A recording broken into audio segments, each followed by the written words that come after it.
welcome to episode 4 of Find Things Well, a podcast celebrating the series Our Flag Means Death in all its magnificent fuckery. I'm Elayna. And I'm Abigail. And today we are going to be discussing Our Flag Means Death, episode 4, Discomfort in a Married State. Now it's time for What's on Deck, the part of the show where we share the latest news about the series, as well as share messages, questions, and shout outs from our listeners. And I think we have some news this week, Abigail. We are recording this on Wednesday, June 1st. Mm-hmm. And as of today, as of recording, we have a season 2 announcement. It's real. Finally. It's happening. We get more gay pirates, guys. This is one of those few moments where I'm like a little bit sad that our listeners can't like visually see us as we're recording, because both of us are literally just flailing like freaking seals over this, like literally just waving our arms, like trying very hard to not hit anything on my desk and like ruin the sound. It's like attempting to take flight like Carl. It's a very intense excitement. Yeah, we're over the moon about it. It was announced earlier today, and our entire timeline has just, because of that and the fact that it's Pride Month and that they did it during Pride Month, which Abigail can attest I called weeks ago. Yes, weeks ago, Elayna says to me, yeah, like I'm a little worried that they won't renew, but like I'm not really worried because I think what they're going to do is announce it during Pride Month. And I woke up this morning to a text from Elayna being like, well, happy Pride. We did it. Here we are. Yeah, the gays won on day one, and I'm really excited. But there was one thing specifically from their press release that I wanted to share. So if you just Google like, Warner Media press release and then like Our Flag Means Death, you can very easily find this for any listeners that want to see the whole thing. But it was the last couple of lines that just sent me to another dimension. So it says, to their surprise, the wildly different Stede and Blackbeard found more than friendship on the high seas. They found love. Now they have to survive it. That, folks, is how you do a teaser. That's how you do it. That is how. Like, I have so many questions about the sentence. Now they have to survive it. Like, oh my goodness. I'm just knowing that we're going to get more of this show, like it really finally hit me today. Like when I was scrolling through everybody's happy messages and just people being like so beyond excited about this, I was like we actually like, I'm so used to being a queer person in fandom who is just let down at every single opportunity. And so to recently have just had this like beautiful slew of like this show coming out. You've got shows like Heartstopper, which is already renewed for 2 more seasons. There's a show that Abigail, I meant to talk to you about this earlier, but there's a new show coming out on Netflix this month that's called First Kill. And it is lesbian teenage vampire hunters, but it's a vampire hunter who falls in love with the vampire that she's supposed to be hunting. Nice. And it looks amazing. And so it's like there's just all of this media that's all happening at once, and it's just so like, I know people say this phrase really cheesy and like as a kind of tropey thing all the time, but like what a time to be alive. That's all I can say. Honestly, right now it can be a really hard to be a queer person in the world in general. You and I can both attest to that, and just even it can be hard. I think things like this make it a little bit easier, and they bring a little bit of like hope and excitement to us as a community and to people beyond our community. This is a show that is wildly loved across ages and genders and demographics, which is delightful. Yeah, and that was really the sense that I got when I was like on Twitter today, because especially like you said, the last couple of years being on Twitter specifically is like, that is a rough corner of the internet for, your mental health. But today it was just like rainbow sparkles of hope all over the place, and everybody was like mentioning that they felt this sense of community in a way that I don't think queer people have been able to feel in quite some time because of all of the things that are happening, like in terms of legislation and just even beyond just it's hard to be any person right now. Like there's yes. like it is hard to exist as a human on the corporeal plane right now. But specifically if you're queer, there's a lot of things to feel hopeless about. But like you said, this beautiful, stupid little show is giving us so much hope, and it's just so nice to have that as a thing to turn to. I'm just very in my feelings. The one other thing we did want to mention before we get into our main discussion was from our last episode, we had a moment where we were discussing the Republic of Pirates, and I basically was just like, oh my gosh, these showrunners, like I love them, but how original of an idea is that? Calling it the Republic of Pirates? Like, could they have named anything more basic? And it turns out that's a real place. So thank you. Turns out really original, like 1700s original. Yeah, like, and apparently I did some very cursory Googling about it and discovered that apparently Blackbeard was like the pirate in charge of it for a while. And so I just thought that was really funny that we had like 3 or 4 different people on Twitter who responded to our like, hey, here's episode 3 with, by the way, Republic of Pirates is a real thing. So I just wanted to thank those listeners for calling me out for not knowing what I was talking about, but it was all in good fun. So that was a lovely little interaction that we got to have with some listeners this week. You know what? We value on this show being told when we're wrong and learning. So those are 2 things we value. So thanks for helping us learn. And Indeed. also now I know more about real pirate history, because as we know, this show does not teach you real pirate history at all. Because to my surprise, they didn't have Crocs in the 1700s. I thought that was the thing. My favorite thing was like reading an interview with Taika this week. I don't know if I can't remember if it was a recent interview or an older one, where he was basically talking about how the very cursory research he did do for the character, he basically immediately threw out and was like, nah, I'm not gonna do that. He's like, an accent? Nah, I'm not gonna do that. I'm not gonna try. He's like, I make my job easy for myself. Yeah, why not? Not doing the research, or like doing it and then ignoring it if it makes my job harder. And you know what, honestly, he's managed to create something really amazing, so respect. Yeah, like it's basically, historical fan fiction. And we love a good historical fan fiction. Yes, we do. And as one final note for what's on deck today, we also wanted to give a shout out to Rachel, who's on Twitter as OFMD Brain Rot, which is just a beautiful username. Very relatable at this point in time. Exactly. But we tweeted earlier when we were getting all excited about the show, and we just kind of asked listeners, like, what does this show being renewed mean for you? We just wanted to share some responses because we feel like this has clearly meant a lot to a lot of people. And, you get a whole probably hour and some change, many hours if you listen to all of the podcast of us saying what we love about it, that we wanted to share some of what other folks are saying too. So we wanted to say Rachel's comment was, my main feeling today is the relief that this small corner of the world has made me feel more seen and understood than ever before, and will live to see another day. And that just, it just really made my heart fuzzy. It's really nice. I think that's like, obviously representation in a show is so meaningful in and of itself, but then when that representation leads to like communities being built and people coming together to connecting around, podcasting, around Twitter, around all these like fan spaces, like I think that's kind of what I'm getting from what Rachel said, is that like not only the show getting renewed means bringing it more content, but also just means this community gets to thrive more and develop more and continue to grow. And that's really, it does mean a lot. Thanks for that message. Now it's time for Things of Note, where we will dive into our main discussion of episode 4. But before we do our usual rating with the episode description, we wanted to give a shout out to Kaylee, who is one of our lovely people who listens on Twitter, that reached out to us and was saying how much they just enjoyed the show and liked our enthusiasm. And we have to say, we love your enthusiasm for our enthusiasm. It's just bounding all over the place.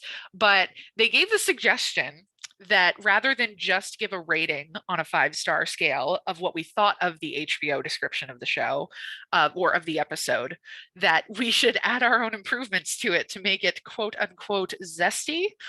So we're going to give that a try this week.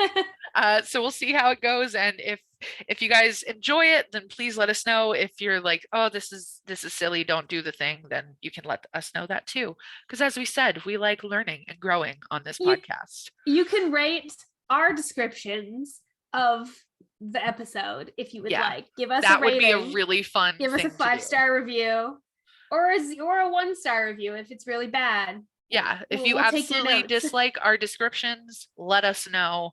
We are here for the discourse. So Abigail, why don't you take it away with this episode's description? Yeah, so this is the HBO description. As the threat of attack looms, Blackbeard and Stede finally meet. Jim fields questions from an overly curious crew.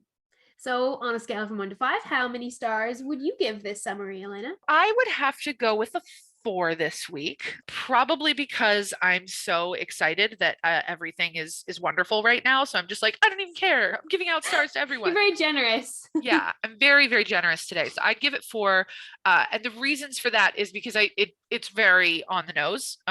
It tells you literally exactly what the 2 through lines of the episode are. You know, you're dealing with with Jim getting all these really fun questions. And, you know, you've got the 2 of them finally having their interaction.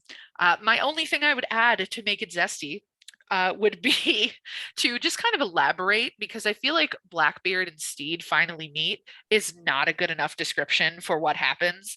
So my addition would be, as the threat of attack looms, Blackbeard does a lot of longing gazes and gay pining before waking Stede up with a touch. That's very, I like that. I like that. It's very evocative of the imagery of this episode, especially the first part of this episode.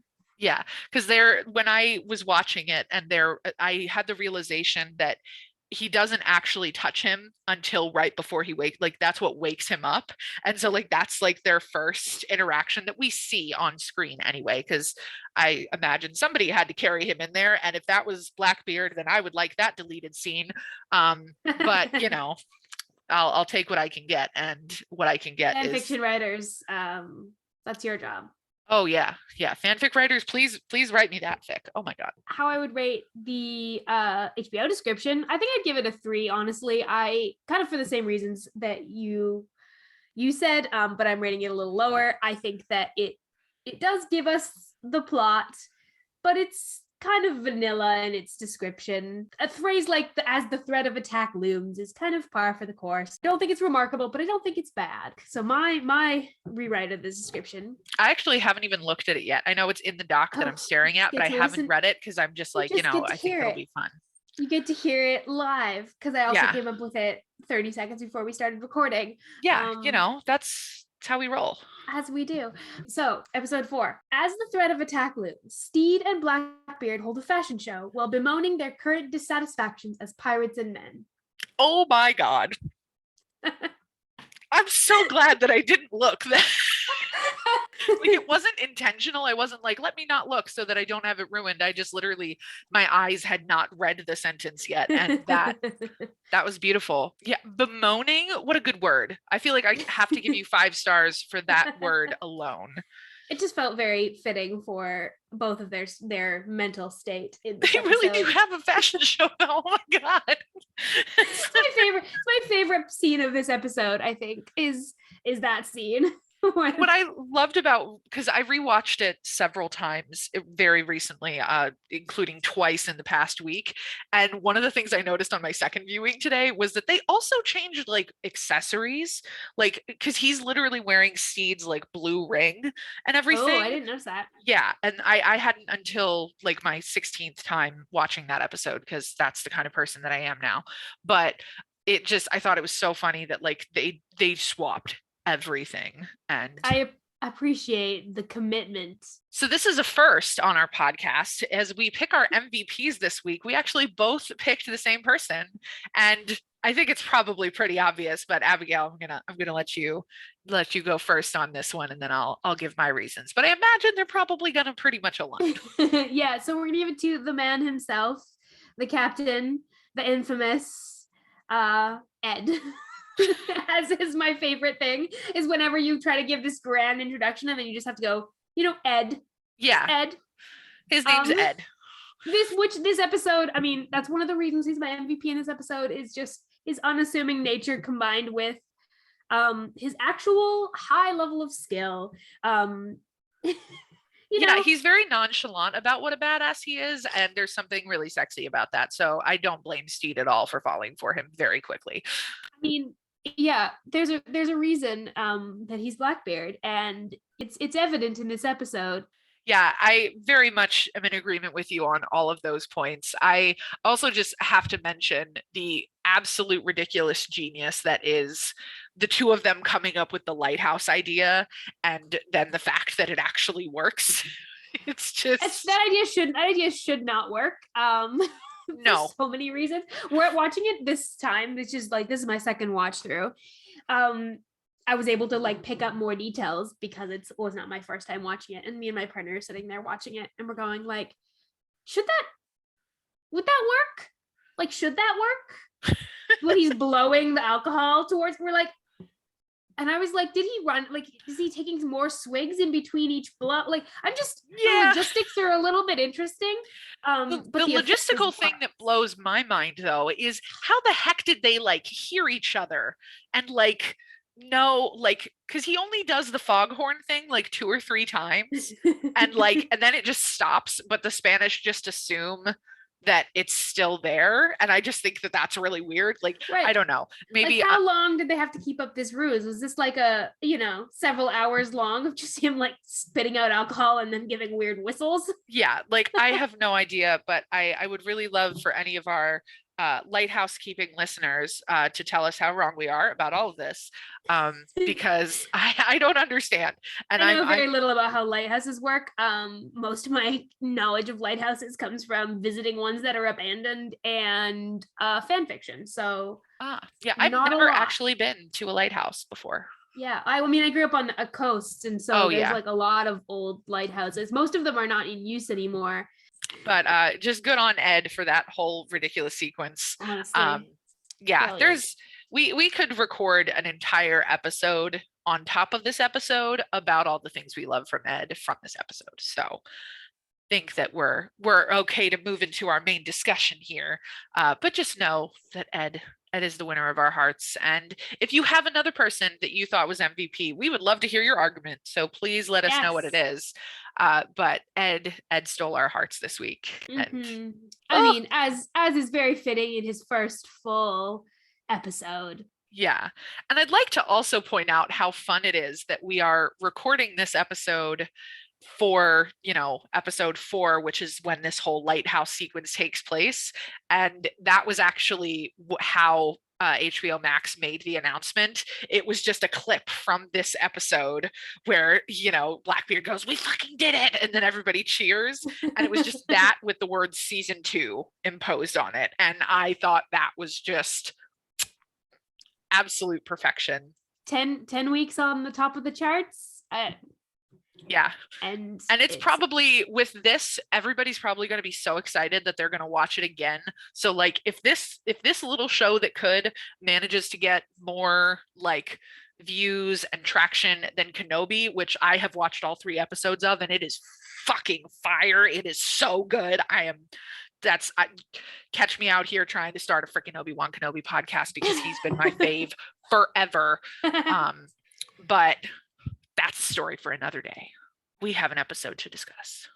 We do. So I'll start us off, because one of my favorite things about this was there's 2 moments actually in this episode that end up like really nicely mirroring something that happens in episode 10 of the show, which we will save that for that when we get to that episode. But the thing that occurs in this one is there's just something really beautiful and symbolic about the fact that when Stede shows the boat, like the model of the boat, to Mary, she's like, what the fuck is this? And she absolutely wants nothing to do with it. And she's the person that, he was in an unhappy relationship with.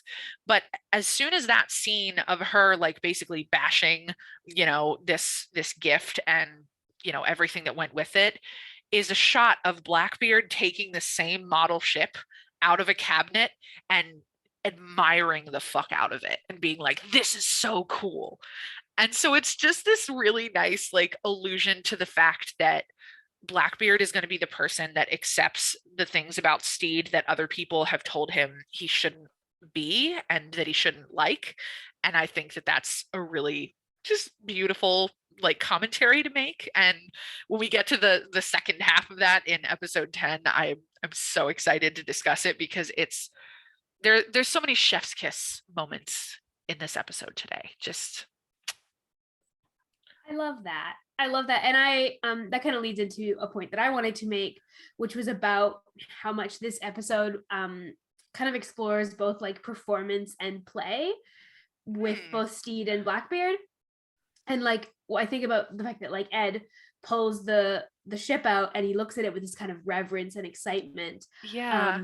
And when what you said that twigged me on this was talking about how like Ed's going to celebrate and love Stede for his weird interests, and he's going to see him for who he is, and he's going to like him for who he is. And so much of this episode is about, you know, Stede at the beginning is performing this behavior, this relationship, this situation that he is kind of trapped in, and then and that's in all the flashbacks, but then in the present time he's getting to play at being a pirate. And that is a very different, and yes, there's still an element of like performance. He's still trying to figure out what that is, but it's a very different kind of performance when it's mostly about like play and figuring out who you really are, as opposed to a performance or play that is forced and like even and that is like keeping you trapped. And I don't know if that thought makes sense, but I noticed it in Stede. I also noticed it in Blackbeard as well, where he gets to play at like being the gentleman and dressing up, and like plays at even being a little bit like unintelligent and just sort of like doing his own thing and not taking responsibility as the captain for a little bit, because he's giving that to Stede. And I think he's getting to play at what could a different life for me look like, you know? Yeah, it's the merging of both of them realizing like, wait a minute, we're both extremely dissatisfied with the monotony of our respective lives, even though that monotony looks very different. Like, you know, killing people and being a pirate is very different than, you know, like being bored with your wife in your, you know, house. It's totally different sets of life experiences, but they're experiencing the same deep feeling of, this is not the life I'm supposed to be living, and this is not who I want to be. And so it's really nice to see them do that. And I love that you use the word reverence, because like when you said that, the specific shot that came to mind was when he does the thing with the cashmere and like brushes it against his face. And this is one thing I just want to throw out there. Can we please, as a queer community, make "you fancy a fine fabric" the new way to like hit on people in the bar? Like, that's how you find out if a person's gay or not. If like you're looking at somebody and you're like, I don't know if that person's gay or not, just go up to them. Do you fancy a fine fabric? That's a good short. I like that shorthand too, because as queer people, like I think a lot of the times find ways to express that through our clothing and our personal sense of style, and there's no one right way to do that. Exactly. But the idea of like going up to someone and saying, "You fancy a fine fabric? I've noticed." Yeah. Hello. Well, because it's like how, like, you know, there's a very specific connotation that queer women have with the, you know, like going up to someone saying, "I really love your style." Like, that's you say that either one of two ways. You either say it in like a really cute, like friendly, like, "Oh, I love your style," or "I love your style, please date me." Like, there's only two ways to say it. And so I feel like true. "You fancy a fine fabric" is a phrase that could fly under the radar of the unknowing, but could be an indicator, a signal, if you will, a lighthouse perhaps, to fellow gays. But that was just a funny thing that I we've learned lighthouses don't draw things together. They're actually a sign to stay away. As we learn in this episode. So you don't crack up on the rocks. I love the way that I just like the dialogue of this show so much. Like the phrases that they use. Like, I never thought I would live to see a day to hear the phrase "massaged to death by mermaids." And that's not even the funniest line in this episode. No, it's not, but but it's funny. But it's very funny. It's hilarious. Like that's not a bad way to go, honestly. And I want to No. know what is in these writers' brains that made them come up with these lines that are just solid fucking gold. The through line of like the several different mermaid conversations that happened in this episode, yes, is unimportant, but like thematically, I think that's again one of the like strengths of the show is it's able to like those jokes are not connected. no, the jokes that are happening with Jim and the jokes that happen with Ed are not connected in any way. No, not thematically, not nothing. But because they're both in the same episode, it makes Ed's comment funnier because we've had the whole conversation about mermaids earlier with Jim. Exactly. And because, I'm sorry, Jim, but your mouth full. I get it. I get why they were like, you kind of sound like a mermaid.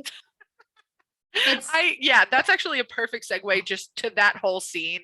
Can we just yes, I'm ready for the Jim discourse because Jim this episode. Jim, I found Jim's experience. I was thinking about Jim's experience a lot. And like this episode, this is mostly to me, but I felt like this episode is a lot more somber than the previous 3.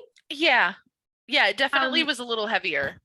Yeah. And so like a lot of the thoughts that I had were less comedic and more like, wow, this is a really interesting way of presenting this, like with Stede's stuff with his family and with Ed's discontent, and then with Jim navigating being without their consent revealed, having something revealed about their identity without their consent to a bunch of people who have a lot of power to make their life either really good or really, really terrible. Yeah. And it was just very reminiscent, like as a queer person, of the experience of like whether or not you choose to come out or you are forced to come out, like that experience of like, okay, now how's everyone gonna react? Are we all gonna be cool about this? What kind of weird questions am I gonna get? And like the weird questions that they throw at Jim, I'm like, oh, specifically being part of the non-binary experience, you get a lot of questions as soon as that comes up because people are like, I'm sorry, are you a mermaid? Like, I feel like there have been people who've probably actually asked actual non-binary people that question. It felt very close to home. Like that conversation is really funny, but it also felt, I don't know, personally to me, like as a genderqueer non-binary person, like it felt it felt like they're walking on some thin ice. Yeah. And I'm watching Jim's expressions through that whole conversation. Yeah. As Jim is trying to navigate like being communicative about their experience, but is also like feeling a little bit like they have to defend their experience. Yeah. And also is a feeling a little bit like they just are like, I am just Jim. How about I can just be Jim? How about nothing has actually changed? Yeah. And that actually, when you were saying about it hitting close to home, the part that I put in my notes, it was like one part because it like deeply made me laugh, but also it was deeply relatable, was the very first time, I think it's Roach is the person that says it. He's like, like, are we supposed to treat you, differently now that you're, you're a lady? And they basically ask like, so are you a lady? And Jim just goes, yeah, I guess. I don't know. And that progression just like punched me in the best way, because I'm like, I've never, like, even though it's kind of like a dismissive sort of response, it's also a response that just deeply resonated with me, because I'm like, I don't know, like, am I a woman? I don't know. Like, what is a woman? Who are we to sit here and determine this shit? Yeah. And like the whole experience of I think if you are raised as a woman, and then you realize like as you get a bit older that it's not as simple as that, or you aren't one. That whole experience of being like, oh, well, like so many of my, like personally, so many of my own experiences have been shaped by the fact that everyone thought I was a woman my whole life until I was in my 20s. And so much of my life is shaped by that. So much of my experiences are shaped by that. And so much of like my life has been enriched by that. At the same time, that isn't actually something that fully matches my experience. My experience is more complicated than that. And I guess I don't know. Yeah, like very much exhibits that kind of like process of, it's kind of confusing. It's kind of liberating.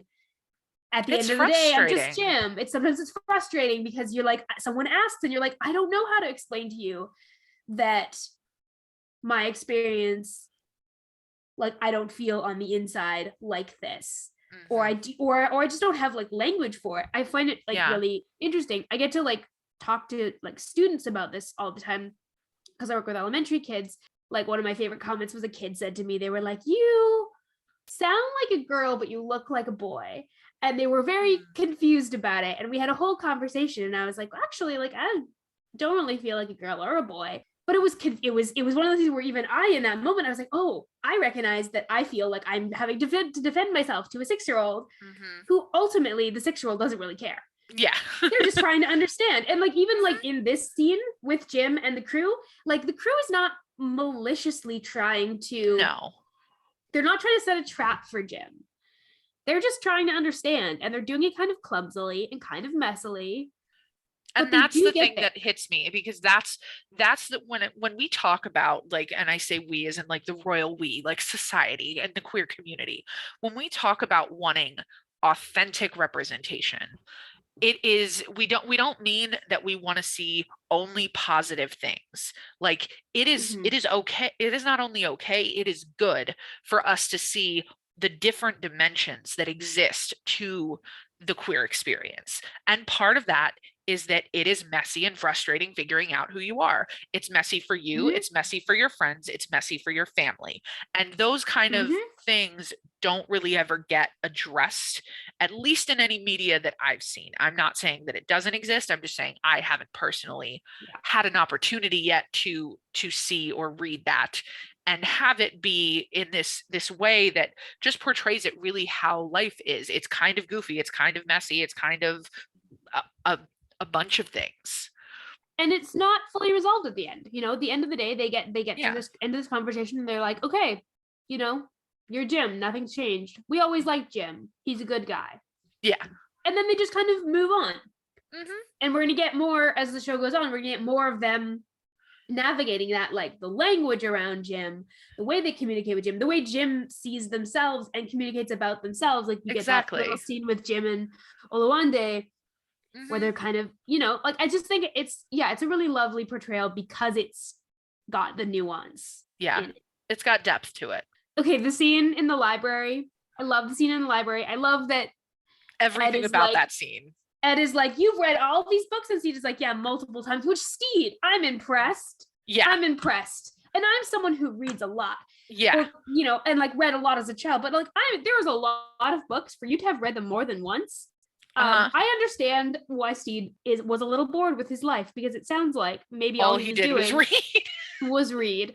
To have read all of those books.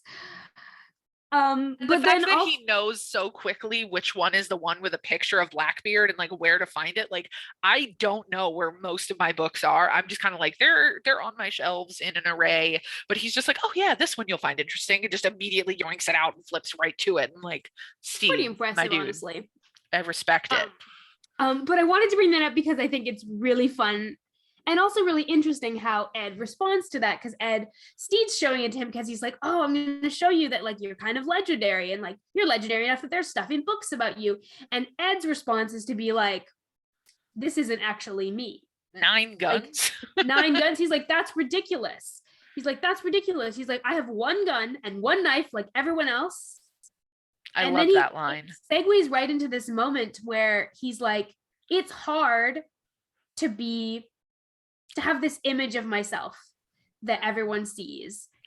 And, you know, he says, I feel trapped. You know, do you ever feel trapped? Like you're treading water waiting to drown. And like, he's talking about this in the sense like he's like infamous. Yeah. But he feels so lonely because of that, because nobody really sees him.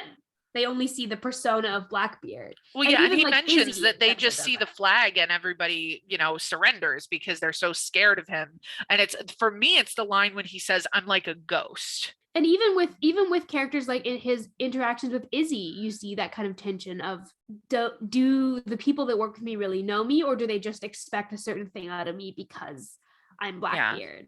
And well, like even when they come outside and realize that, you know, there's the all of the fog and everything, I think it's, you don't actually see his face, but I think it's Ivan who says it. Ivan from his crew is like, this is why you don't doubt Captain Blackbeard. Like he's still in that moment, like in that moment, he's, you know, the infamous Captain Blackbeard. He's not actually Ed. And I think that's what makes, to kind of go back a second, like what makes it so nice about how the two of them meet is that he hasn't, Stede, God love him, does not make the connection that this, you know, man with a beard is Blackbeard. And he gets to introduce himself as Ed. And there's something really profound about that, that like Stede is the only person who fully gets to meet Ed. And who gets to know him as Ed before he ever knows him as Blackbeard. And so his first, and I think that speaks to like the experience of being able to tell someone who you are and have them believe you before you hear about them from someone else. Yep. You know, before, so because like the way we first meet someone, the way we first are introduced to them often really shapes the way we think about them, you know, for good or for bad. And Stede just gets to have this genuine interaction, and Ed just gets to be like, so like Stede's first interactions are that Ed is caring, that Ed is present with him, and that Ed is freaking nursed him back to health. Like, yeah. And then Ed is like curious and kind of in awe of Stede's like collection of clothes. There's this like lovely just excitement about life and about this experience that they get to have together. And there's no fear. Like I think Ed, because Ed, like you said, Ed talks about like everyone's afraid of me, but Stede isn't, because Stede doesn't know to be. And so then by the time he knows it is Blackbeard, he has that one moment when Ed's like, I'm Blackbeard. And Stede has that one moment, you see it in his face, where he's going, yep, oh, do I need to be scared? And then he just isn't. He turns around and he that smile, like Taika Waititi should be put in jail for that smile and that wink. Like it is just is too good. And it's just, it's this very warm and like just kind, don't say anything. And I love that. Yeah. 100% agree. So I think we have to talk about the auxiliary closet, because that moment of the reveal, Ed's reaction to that is one of my favorite moments of the whole series.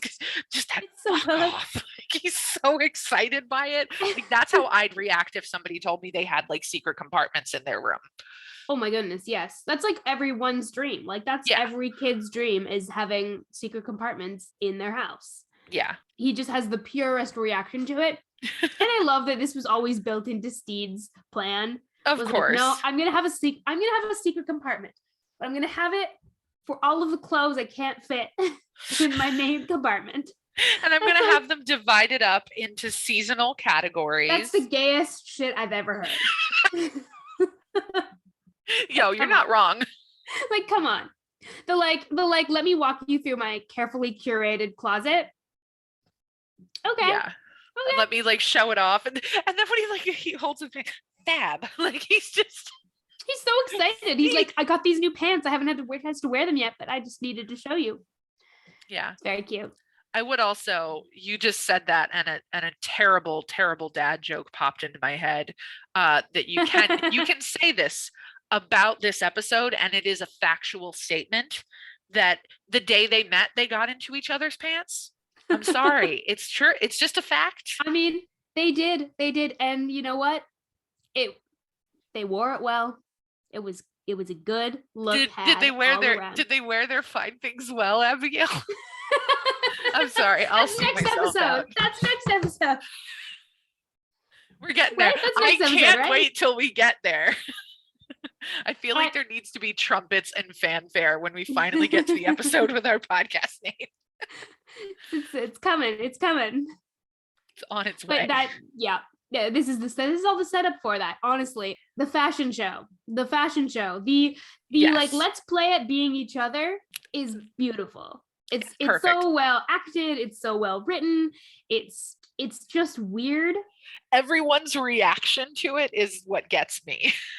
And I love that it's another moment of like, what you were just describing about everybody else being like afraid of him, because he's like, you know, get in line. And everybody's just like, oh, like this is a command. He's not fucking around. Meanwhile, Stede is like standing next to him, you know, beaming like an idiot because he's, you know, wearing Blackbeard's clothes, and he's doing exactly what he just said like right before, where he's like, you know, if I could be Blackbeard even just for a moment, I would give all of this away. And I just love that Ed hears that and immediately goes, I'm going to give this man exactly what he wants. Yeah. He was really like, you know what? I know I've known you for 30 minutes, but also, yeah, you tell me to do something and I'm going to make your dreams come true. Yeah. And it's just like, they like get to play, like it's a performance and play piece again, where like they're flowing back and forth between these different roles and personas. Like, yeah, he's, you know, he's trying to like soften himself to play this role of Stede, but he also like immediately can flip on that, like, get in line. Yeah. Because he's like, but Stede, this is important to Stede. And they get to like sort of play act it. Yeah. And then that softens, like that makes both of them more accessible to the crew. Because the crew sees that Stede can be more of a leader, and the crew also sees that Ed can be kind and isn't as scary and is human. And like, yeah, they start to warm up to Ed a little bit because of this like vulnerability that they both get to show by trying on each other's goofy ass clothes. Yeah. Outfit, like I would like both of those outfits somewhere in my repertoire. Perhaps I could store them in my auxiliary closet if I ever get one. With the crew, when you were like, when he's interacting with the crew, I really love how the episode has like Izzy just being, pardon my language, just being a bitch to everybody. Oh yeah. But when Ed comes over and he's like, you know, let's not mistreat our guests, and he's shaking everybody's hand, and then the bird guy line, I think it's so funny that Ed not only has this level of comfort with Stede, but he also kind of just has one with this crew in general. Like he sees that it's not just the gentleman pirate is doing things differently. He sees that this is an entire band of imbeciles, and he is fascinated by all of them. Yep. Like the way he talks to each of them, it's like he's in a museum and he's fascinated. And I just think it's really adorable. Ed is the visitor, Stede is the curator. Yeah. Ed's coming in, Stede's like, let me show you my auxiliary closet. Let me introduce you to let me show you this fine collection of idiotic pirates I have collected. Yes. And Ed's just like, wow, this is something else. Yeah, and because he says, when I love the line when he's like, 2 chandeliers, that's overkill. Like I love that every time he's sort of insult, like it's never an insult. Yeah. But it is like he's saying, you know, like 2 chandeliers, that's overkill. But he's saying it in this way that's like, you like the way you've chosen to be different is not to be more dangerous. Like, you know, most people to try to stand out from other pirates would probably be more vicious, more cruel. Yeah. You've stood out from other pirates by like having 2 fucking chandeliers and a closet of clothes for each season and books and a bunch of paper and a wood burning stove. He's like, what are you, Stede Bonnet? You are the strangest pirate. Well, that's like, I think it's just such an iconic, like, I've just met you and I love you line when he just looks at him and goes, you're a fucking lunatic and I like it. Like, if I long for the day that I can meet a person who looks at me and says that. It's just like, you're a fucking lunatic and I like it. And I like it. Like that. He's like, I do not know what's going to happen next and I am into it. Yep. That's entirely, that's such an accurate assessment. Oh yeah, it turns out a calendar would have been a really handy thing to have on this trip. Okay, yes, that was a point that I had also, because yes. Ed, I have a question for you.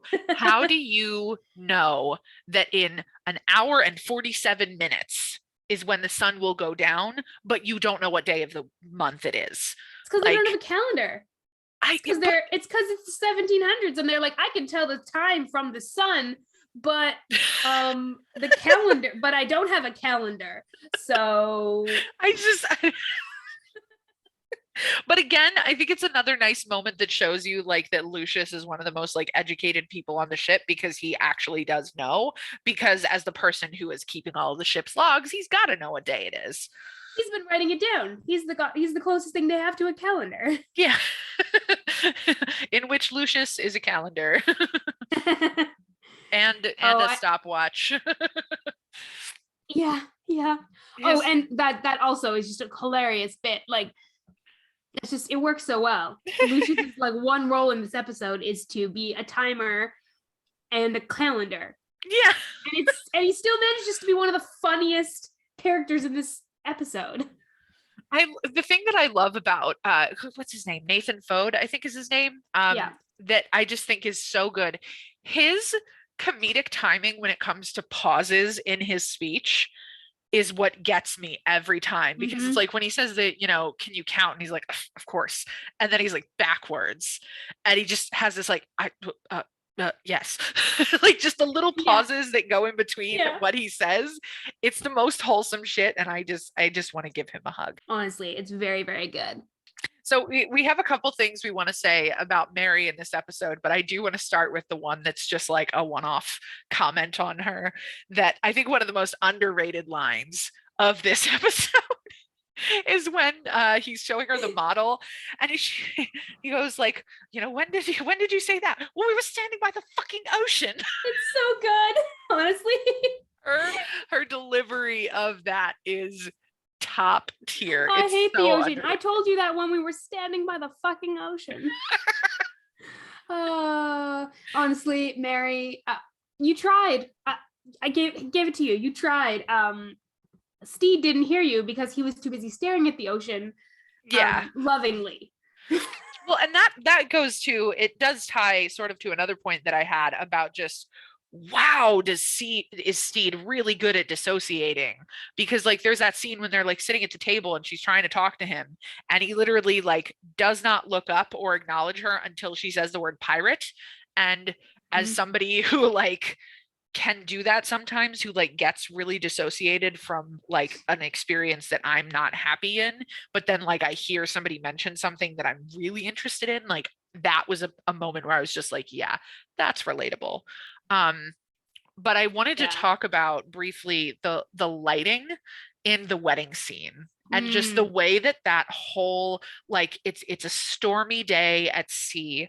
The color correction is very gray and like kind of this dark blue. It's like it doesn't match with any of the color when he's on the ship or anything. And the fact that is paired with this priest who looks like he's going to keel over, and the fact they're getting headstones as a wedding gift is just, I think, a very nice form meet content moment of like, you see all of these visual manifestations around Stede of how dead he feels inside about this situation. It's really well done, I think. Yeah, and how much he feels like, the moment that he has to get married, in a lot of ways his life is over. His any chance of his freedom is over. Because she's a lovely girl, but that's not the life that he wants. And I think it's visually, they do a really good job of showing us that, while still making both of them very sympathetic. And I think I really appreciate that too, because it would be very easy to make Mary a villain. Yeah. And I appreciate that the show doesn't do that. And we get more into that as there's like in later episodes. But, and actually some I don't think you've even seen yet, but the way that they characterize Mary, I think is very, it's I feel like I say this word like 400 times per recording of episodes, but there's so much nuance throughout this whole show. And I appreciate that they gave that to her, especially because like so far she's pretty much like the only woman that we really deal with. It's like her and Jackie are kind of it in terms of like the women that we get on the show. And it's one of those instances where it doesn't feel like a problem, because I don't think they're doing that like intentionally to be like, they're not being misogynistic in any way. No. And so it's like, this is one of those shows where like, for the first like bunch of them, it's failing the Bechdel test pretty hard, but like, it's not doing so in a way that's like demeaning to women. Yes, I would agree. I would agree with that. And I think because when it does have its women, it does them really well. And like Mary particularly, she's not the bad guy for wanting, you know, for trying to fix her marriage. She's not the bad guy for wanting her husband to like play with their children. She's not the bad guy for being disappointed in her life. But she's also, you know, they're both humanized in what they want, and it's shown that they're both kind of miserable. They're just dealing with it in very different ways. And I love that whole line that she delivers about, I know we never would have chosen each other. Like, so she's basically telling him in that moment, and she says it point blank. She says, I'm unhappy too. Like, she doesn't want to be with him either. Like, it's they're both in a situation they don't want. And I appreciate the courage that, like, from a just not just a storytelling point of view, but from just like a human point of view, the courage to like speak up in your relationship and say this isn't working, or say like, I know we're both not happy, or I know this is like isn't what we wanted. Like that takes a ton of courage, especially in a time and place that they're in, for them to say, we didn't want this, but what are we going to do about it now? And really, like, she's kind of in what she says about, like, you know, we only have this one life. Like, that's the thing that really prompts him to be like, I'm going to go and just live my life because this is the only one I get. And so I might as well try to live it authentically. And well, you know, I wouldn't necessarily recommend that folks, you know, leave behind a wife and children and then sign a letter that says fond regards. Like, I wouldn't recommend that. You know, there are some execution things that could have maybe been done differently. Thinking of those children in particular. Stede really didn't stick the landing on that one. No. But they started to explore that concept of sometimes you end up in situations you didn't intend because of circumstances beyond your control, and sometimes you have to make a big decision to live the one life that you have, even if that decision is very costly, and you have to fumble fit through the best way you know how. And he tries. He doesn't stick the landing, but he tries. I love that we just had that very serious moment, and then my eyes glance over to the dock, and the very first thing I see is my uncle's name is Margaret. Which I would like to just give a shout out to Roach's family for being really cool. Like, I for one would like to meet Uncle Margaret in the next season if we could be so bold as to suggest that.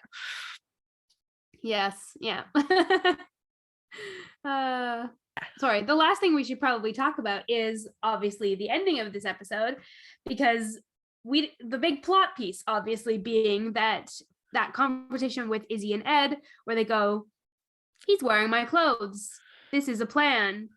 What if Blackbeard was to just turn up disfigured beyond recognition? What if he was to just turn up? And, you know, and there's this, it's this really interesting shift from this, like, you've been getting this genuine sort of like open kind of persona of Ed in every interaction with Stede and the crew. And then all of a sudden with Izzy, you've suddenly got this like calculating tone, this sort of shift in his body language where it's a lot more conniving. It's a lot more like, I am communicating a plan. Well, and what's beautiful, he's Blackbeard in that moment. He's not Ed, he's Blackbeard. But when he steps away from Izzy and is looking at him, I really appreciated that moment the very first time that I viewed it, because as I was watching, like, having no context of where the show was going to go, because it was my first time watching, when that happened, I was like, oh, damn it, no, like, I don't want Ed to like want to kill him. Like, why does he have to be the bad? Why does it have to go the obvious betrayal route? Exactly. And I remember for like about 30 seconds, I was extremely disappointed. And then when he steps away from Izzy and is looking at Stede, I was like, oh, so that's just what you're telling him, because you're you just want to stay. And I remember that was like, I think maybe the moment I fell completely in love with the show, because I was just like, oh, they're gonna do it, they're gonna go there, because up to this point, like, you know, you've got, like, I didn't actually, I'm so jaded from Supernatural that even though everybody was talking about how they, end up together, I was like, no, that's not going to happen. We're going to have all of these side characters who are queer, and that's why everybody loves it for its queer representation. But we're not going to have the main characters aren't going to explicitly be queer, or one of them will be, and the other one doesn't want to be with them. And I was convinced that that was how it was going to go. And that is why I think I have latched onto this show in such a feral manner, because I'm like, they didn't screw me over as a viewer. Like, they actually respected me and like had these characters genuinely care for each other and show that and say that. And they didn't need to get there through a betrayal storyline. Like, the fact that they are getting there a different way is really indicative of like the character growth arc that they're taking Ed on specifically.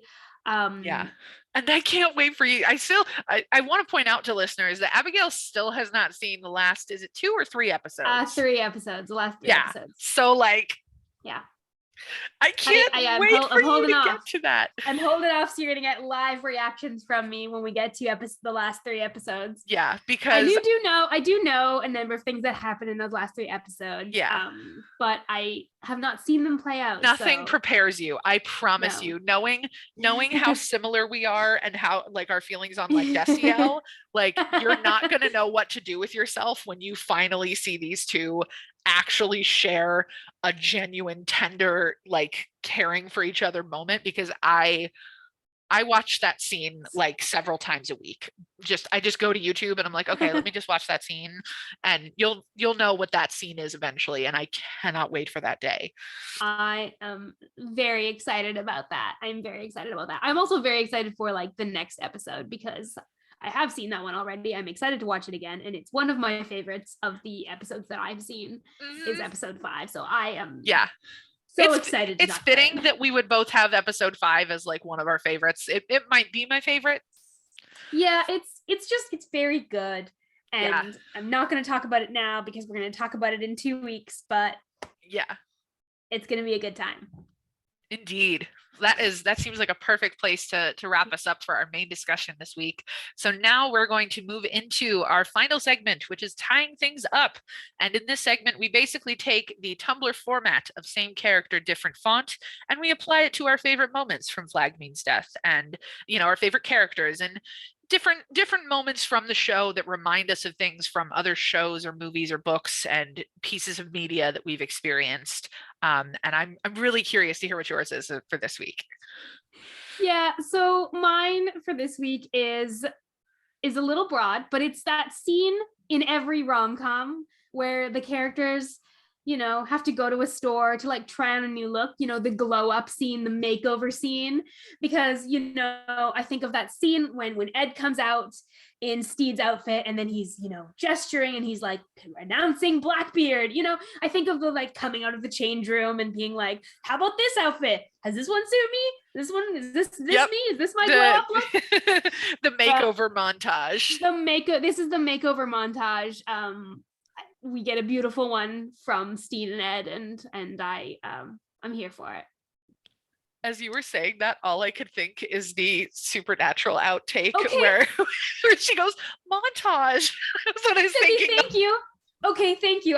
We're just gonna say that. Then now, like the specifically, one specific example of this like. What's the example of really happy that I made that connection, because literally the second you started talking, I was like, oh, all I could hear was Charlie's voice in my head going, montage. It's like Elayna points this out and I had already been thinking it, so I'm just gonna say it. But like in Supernatural, there is a montage. There's a scene, a makeover scene where one character is having to get ready in appropriate clothes for a situation, and she has this moment where she goes like, there's music playing because she's put on music while she's getting changed and trying all these different things. And then another character turns the music off and she's like, but montage. And that's the energy of Stede and Ed in this, Stede would be the one to be like, but montage. Yeah. Just show off my outfits. That is 400% accurate. And I absolutely endorse and co-sign that comparison. So my tying things up connection for this week is actually just a really subtle one. It was just from this one moment in particular between Izzy and Ed towards the end of the episode. I think it's actually the very end of the episode when Izzy's basically apologizing for, basically being a jerk about this whole situation. And Ed is, forgiving him or whatever. And they're coming up with this plan. And as he's walking away, he just goes, like, Edward, you've still got it. And he just has this, I know, sort of moment. Like, it's really great. And all I could think about when I saw that was the moment from the Doctor Who episode A New Earth, where the Doctor kisses his character who like is supposed to be like his companion, but she's currently possessed at that moment. And so he doesn't know that. And so it's like they kiss really quickly. And it's right after, the Doctor has like made this change and like become a new person. And he has this little moment where he like slicks his hair back and he goes, yep, still got it. I love this. The absolute same energy.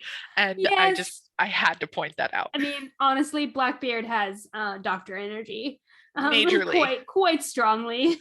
Yeah, especially with the like he's constantly like his eyes or he's like looking at things all weird and like moving around all goofy. Like he's yeah. If he were to ever do a cameo as some random throwaway doctor, I would not be mad about it. That's all I'm saying. Oh yeah, no, not at all. That is all we have for this episode. Thank you to everyone listening for joining us.